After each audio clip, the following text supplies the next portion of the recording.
to Dublin today. We're right now in St. Stephen Green Park. We're going to try to get a few shots, and we're going to just capture the snow. Another snowstorm came to Ireland this time. It's not as strong as the last one, like 2 weeks ago, but it's very cool to get cinematic photos. And we're just making a few Instagram stories, and Geronimo is going to fly his drone now. Hopefully we'll get a few shots. It might be too windy, but there's only one way to find out. We're going to give it a try.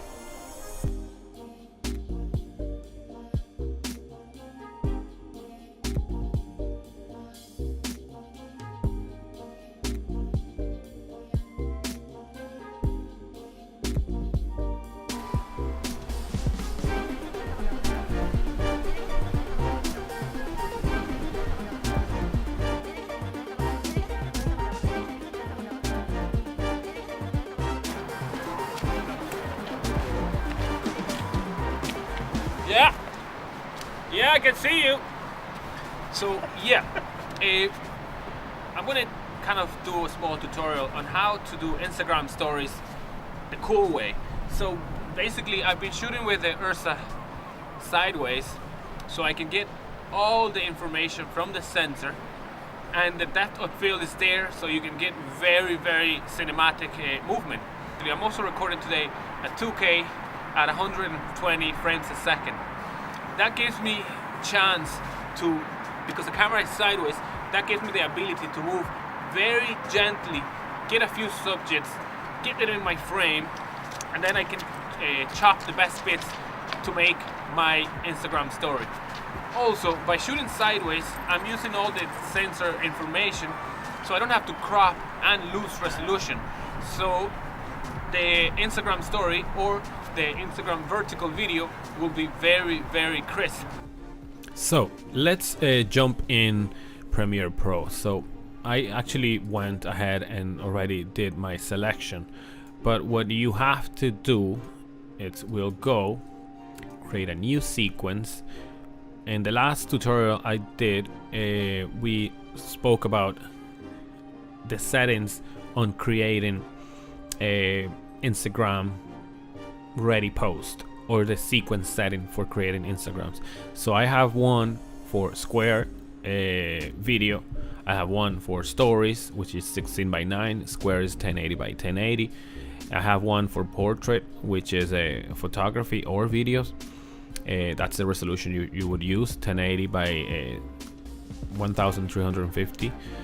And the Instagram vertical video, which is the max resolution you should export.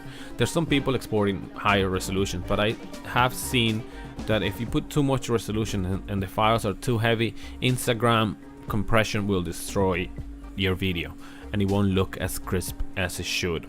So we're gonna go, in this case, we're gonna go and select a new and create a new sequence with the Instagram's story settings that we already pre-established, which is 1080 by 1920.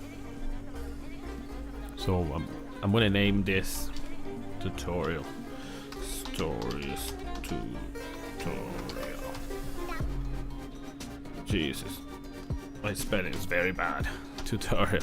Okay, so I hit OK. So as you can see here, my sequence, it's actually a vertical timeline, which is 16:9 or 9:16 because it's tall.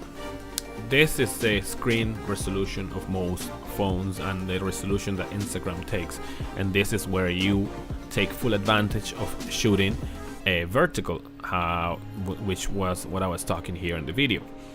And we're gonna jump in and we're gonna select the music. Say I have already selected a bit of music I had. Boom.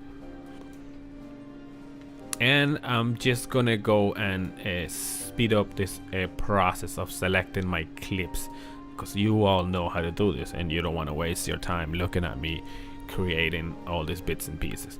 So with the magic of time, we are gonna go to the one I already have created.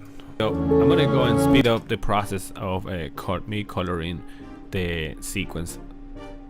So once I have this timeline, which the tracks I had selected. I'm gonna go and color this, but I'm gonna speed it up because I don't want to waste your time here. I'm assuming you all know how to color grade your files and whatever.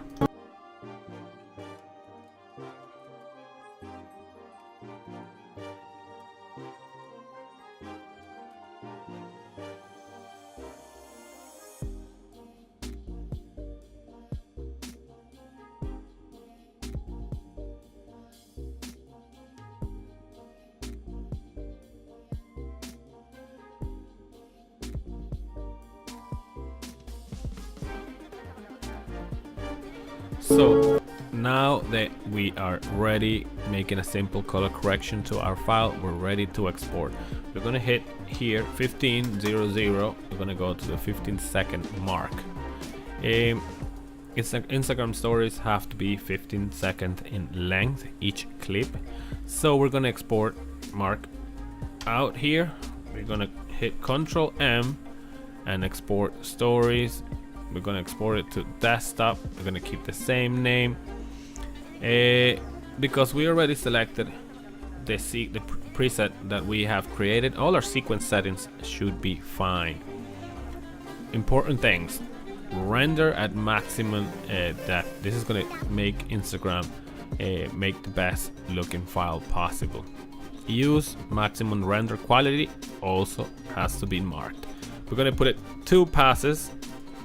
And our file size is actually 18 meg, which is not too bad, but we can actually lower the bitrate a bit so we get the best size possible without destroying our file, obviously. So let's put here 5.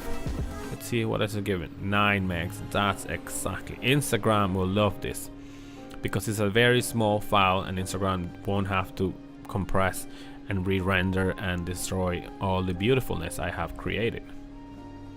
So target, that's fine. We're gonna queue this one, and then we go back to our I moved the thing. So we're gonna mark again 1500. We're gonna mark in. We're gonna go to the end of our timeline, mark out. I'm hitting O and I to mark in and out.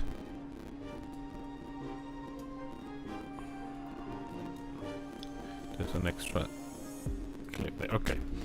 Again, hit Ctrl M. This time we're gonna call it Stories 2 version 1. All the settings should be the same because we already did this bit and we have another 9 meg file. Queue that, and Adobe Media Encoder will render that out. I have it in my other window, so that's why you can't see it. And then we are ready to export, and hopefully you get the best looking Instagram story. So once I have my 2 render files here, I'm gonna go and put it in Instagram. The best way to put it in Instagram is by having them on my phone. You can transfer them to your phone if you connect to the computer. Also, you can put them in Dropbox, and then from Dropbox or Google Drive, you put them in your phone and then upload to Instagram. So in this case, I'm just gonna go to Dropbox. I'm gonna create this folder called Stories.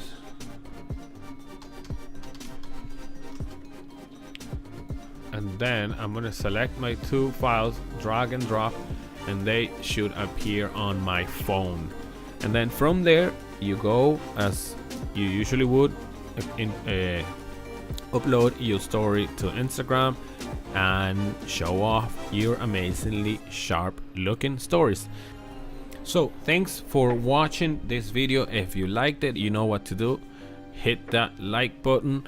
If you want to see more videos like this, subscribe to the channel. I'm posting it regularly, trying to do it weekly basis, but some days there's too much work. So see you next time.